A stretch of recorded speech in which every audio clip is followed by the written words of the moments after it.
So as promised, babalik din kami sa aming regular program, itong seminar for fishermen. Turuan ng mga fishermen how to catch fish, yung kanilang pag-organize, yung security sa kanila, yung tamang preparation for storm, yung mga storm signal.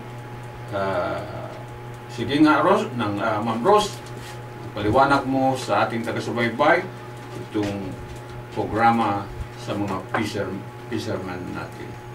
So, makabulang programa rin ito.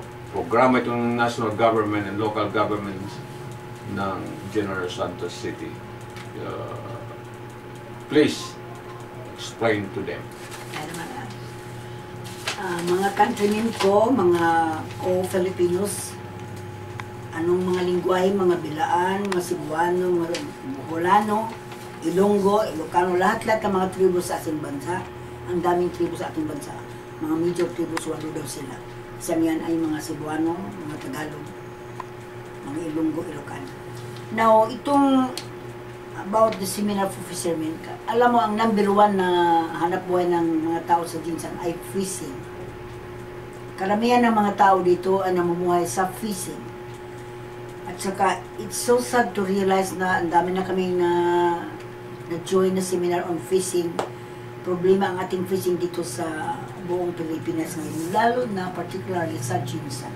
Kasi ayon sa report, hindi lang kulang na ang mga isdang madakip, ang mga maliliit na isda ay kinukuha pa nila, wala nang lumalaki. Extinct na. Extinct na ang mga isda. Dangerous species. Nang lumalayas na dito sa ating nandunad sa New Guinea, sa ibang lugar.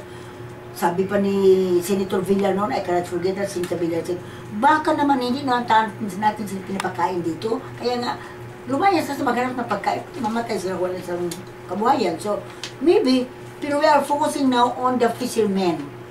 Kasi, ano mang gagawin natin sa isda kung walang magtakip ng isda? Itong mga fishermen natin, o mayong hapon mga fishermen, dito sa Jinsan, o sa periphery ng the island of Mindanao. As of now, we got the report na 300 people pa sa ating mga nasangkot sa fishing industry na hindi pa nakita na baka patay na sila malayo na yung panahon na namatay na sila ngayon. Bakit man daw? Because of some reasons. Kaya nga, binigyan sila ng seminar. I think this was a free seminar for fishermen. Paano sila pagkuha ng isda? Na isa sa kanilang matutunan ay huwag ninyong dakpin yung mga maliliit na isda. I-set pa mo sila, buhian mo yan. Ayaw pagdakpa. Just catch the big fish tulad ng tuna. May mga tuna daw small pa na tunang dinadakip para pang negosyo. Ano pang lumalaking tuna kung mawala na yung mga maliliit na tuna? Mga malaki na sana ang dakpin. So hindi pa similar sila niyan. At saka,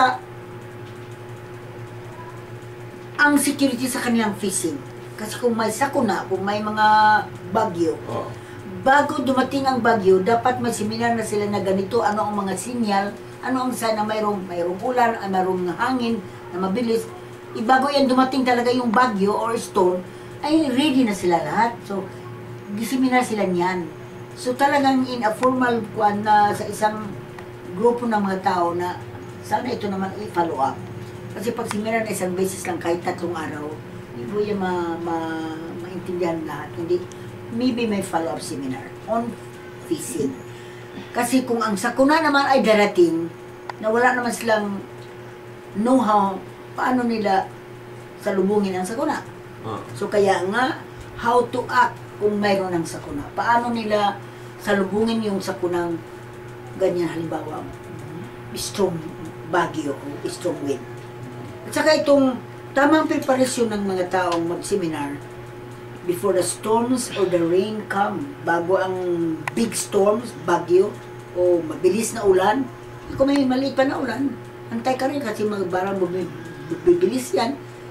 Wala ka nang ginagawa kung bilis na talaga ulan. Kung malayo pa yan, dapat mayroon nang ginagawa ang ating mga fishermen. At saka yung mga tambili ng mga fishermen. Pero lalo na sa kanila, kasi kayo mga fishermen exposed sa talagang great danger, nandiyan kayo sa dagat. Nakalulan na kayo sa isang maliliit na bangka.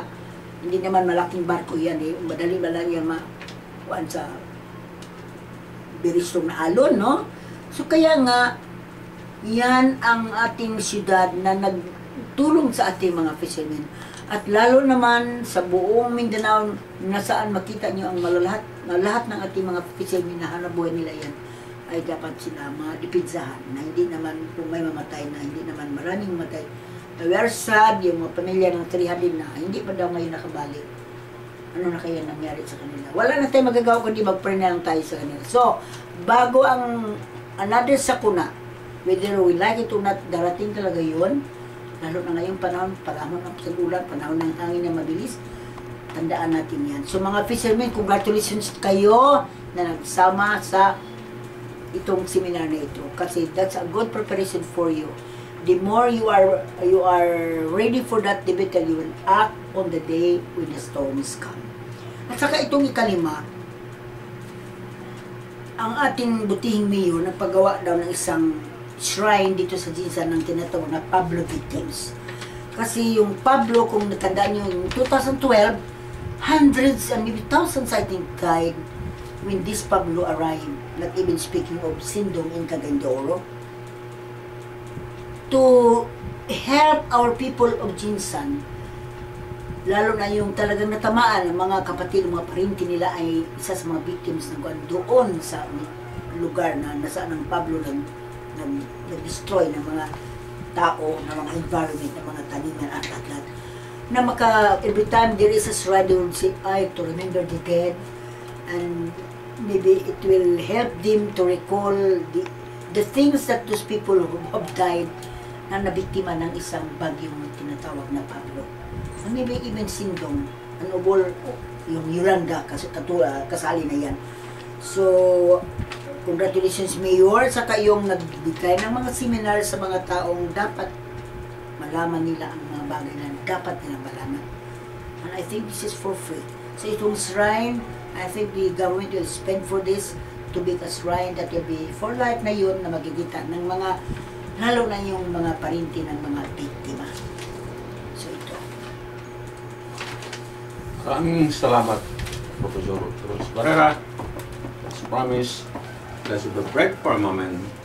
Brought to you by Mind of Global Food Lines Blog, Mindanao Development Consultant Center Blog, and Amstaman Live TV Blog, Live Team Holding SDN Berhad, Malaysia.